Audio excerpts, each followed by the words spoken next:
Hello YouTube, my name is Sergeant Wallington. I'm coming to you with a YouTube video a little bit about my job. I saw some videos on YouTube that kind of explained a little bit but didn't really give you the gist of it. So I am going to talk to you kind of like, you know, I would if I was just having a personal conversation with a soldier or anybody that had any questions, okay? So I took off my glasses, so if you see me squinting, I apologize, alright? I wrote down some stuff to basically go over some stuff that I saw a lot of soldiers ask me questions about my job because we are such a very small MOS. I am a 68 Foxtrot E5 in the military, which means I am an NCOIC, which is a non-commissioned officer of a small clinic. I work under a OIC, which is an officer in charge. She's a physical therapist that runs the clinic as well. My job is in 3 different components: active duty, reserve, and National Guard. So in order to have this job, you need an ASVAB score or a skills technical score of 101 and a GT score, which is a general technical score of 107. It's about 8 weeks for basic training, and then maybe about 8 months of AIT, which is advanced individual training for soldiers that, you know, just are interested in this MOS. The AIT is going to be in Sam Houston, which is in San Antonio, Texas, which is a very beautiful place. Very hot, but a great place to learn. So some of the places that you'll work as a 68 Foxtrot, you'll be in Garrison. You might be in a cache, which is more of like a combat hospital type situation. But it just varies depending on your experience and your rank as well. So one of the reasons why I joined is I graduated college with a 4-year degree in exercise science, and I needed some experience to get into physical therapy school. Since I have my GPA is a little bit of subpar, I'm using this opportunity to retake some classes to do the physical therapy program for Baylor. So with this MOS, you have 2 options that the Army gives you. They give you a bridge program with Lake Superior College that helps you get become a physical therapy assistant, which makes pretty good money on the outside world, between $50,000 to $60,000 a year. They also have a program where if you do well enough with a bachelor's degree, you can become a DPT, which is a doctor in physical therapy, which is also what I'm trying to do as well. The program that we were in physical at Sam Houston was not accredited. But like I said, there's only one college, that's the Lake Superior College, that helps you transfer everything. So I already came in with a degree, so it was a lot easier for me to transition to a lot of stuff. But when you first come into the military, the Army covers everything with it, all training and everything you need. So whatever you need for training, the Army will cover you. And if you do have to buy anything, the Army will reimburse you 9 times out of 10. Especially when it comes to testing for schools, to get into schools as well. Sorry, I'm reading off of this. A lot of things that you need to do upcoming if you're trying to join the military now is be prepared physically and mentally, because you're going to be in a class from 8 to 5.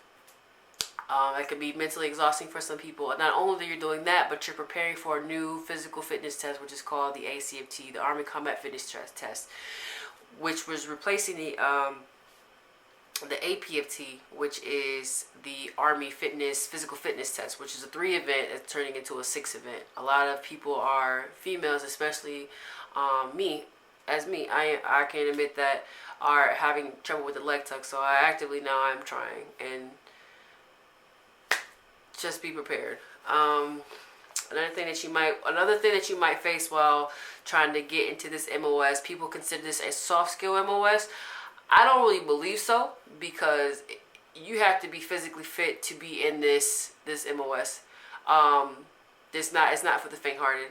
Yes, you're not doing, I would say, infantry work, but you are rehabbing the Rangers, you are rehabbing the air assault, you are rehabbing the airborne people that are going to these schools, because I am stationed at Fort Benning, Georgia, which is the home of most of the schools in the Army. So I see everybody from infantry officers to basic training to Ranger school to airborne school. So I see it all.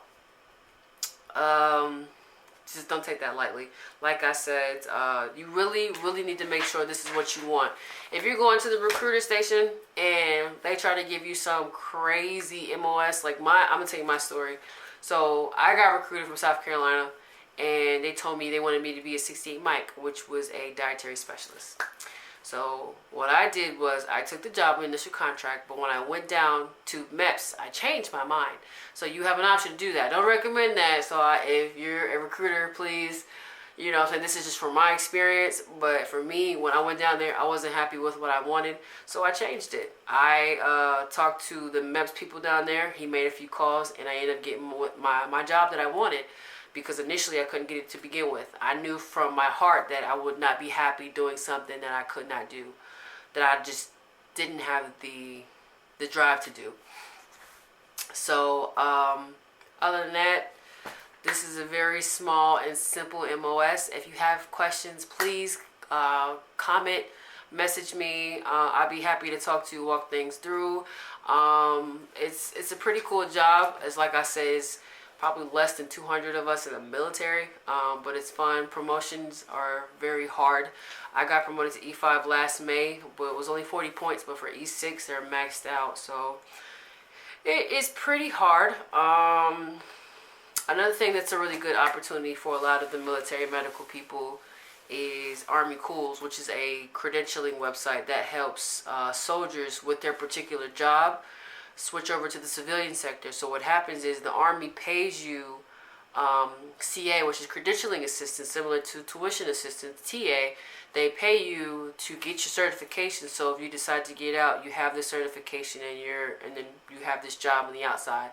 So if you decide to be a PTA on the outside, you could be getting your money, or you can take these classes, do the course, Army pays for it, you get out, you make it $60,000 a year as a PTA. You know, all you had to do was really take a test and take a few more classes, and you would have been fine. So that's really all I have to say. I try to keep it short and sweet. I don't really like to talk that much because I'm really tired. I'm also in classes now. So if you, like I said, if you have any questions, please follow me on social media, talk to me, and I'd be happy to help you. Like I said, my name is Sergeant Wallington, and you guys have a great night.